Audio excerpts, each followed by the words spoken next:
Hi, Ellie here from the Dark Imp, helping parents reclaim family time by playing board games together. When I was in my early 20s, I qualified as a teacher. And after I qualified, I got a job as a head of drama in a secondary school in Wolverhampton. They had never had drama in the school before. I was setting up the department from scratch, and I was the only person in that department. Though I did have a few other teachers who were teaching odd lessons for me, including the head teacher who really wanted drama to be part of the school.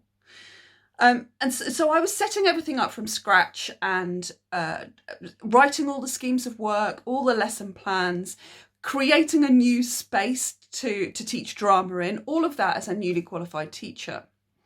What I hadn't bargained for in my whole summer of preparations was the fact that when these children walked through the door on the first day of September, they would be pretty scared of doing drama and not really understanding what was required of them. They walked into this empty space. I had nothing, had no chairs, no tables, nothing. They'd never been in a teaching space like that before.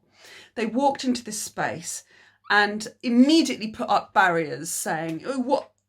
And I was going, come on, everybody, sit on the floor in a circle. And they're going, I ain't sitting on the floor. And that was it. There was them and there was me. And I was trying to get them to do one thing and they were refusing. And that's how it started in every single lesson. And over time, and so my aim for that first week was just to get them to sit on the floor, really, to get them to understand space, to get them to embrace what we were doing here. That was a longer term plan. Just to get them to sit on the floor was the first thing.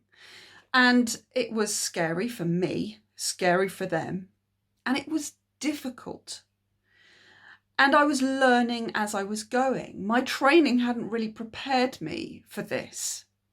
I kind of chucked out the scheme of work that I'd written for all of the different classes and we played games.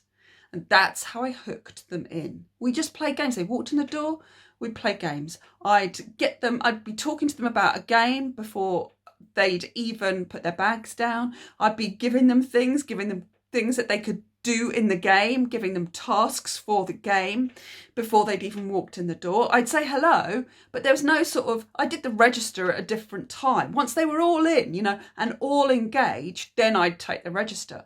And I learned that when it's a game, when it's clearly framed as a game, there's much less pressure on the learners than if they think they're having to learn a new skill. They may be doing all sorts of different new things. They may be learning all kinds of things and experimenting in ways they've never experimented before. But if it's framed as a game, they're more likely to just be focused on, what do I have to do in this game? How do I win? Or how do we win as a team? Or how do we win as a whole class? And they're going to put the rest of the stuff to one side. So they're going to be engaged more easily. And I went back to my the games we played at university when I was doing my drama degree. I went back to all those. I bought loads and loads of books on drama games and I made up my own. And I was also teaching maths as my second subject, and I was teaching maths to the GCSE resit children, so the ones that had failed their GCSE who were then in the sixth form and needed to retake maths. And I remember going in on that first lesson, again, really naive, thinking, I am going to start with the most complicated thing on the curriculum, simultaneous equations, the most complicated thing in my mind on the GCSE curriculum, and I'm going to teach them so they understand. And I started with that. They had no clue. During that first lesson, I rolled backwards and backwards and backwards and backwards to try and find a point at which they understood. And we got back all the way back to drawing a number line on the board and asking them to put different numbers on this number line. Where's 5? Here's 1, 2, 3, 4. Where's 5? They could do that. Phew. Where's -5? Where's a half? Where's 3/4? And what about an eighth? And what about -5.5? All of these different numbers I was trying to get them to put on the number line, and they struggled with that. So, me going in and thinking I could teach them simultaneous equations was, not what was happening.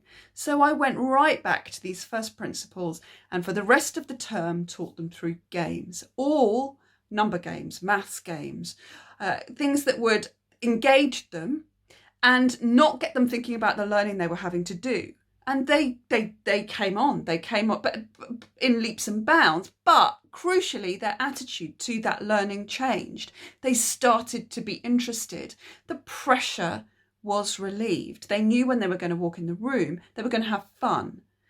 And that ability to engage students and young people, teenagers, to engage them in something is the power of games, whether they are maths games, drama games, board games, games in huge spaces outside. Kids like to play games. So as parents, if we want to hook them into a bit of learning that they find difficult, help them with their work, try and do it in a game. Try and find a game that will teach that.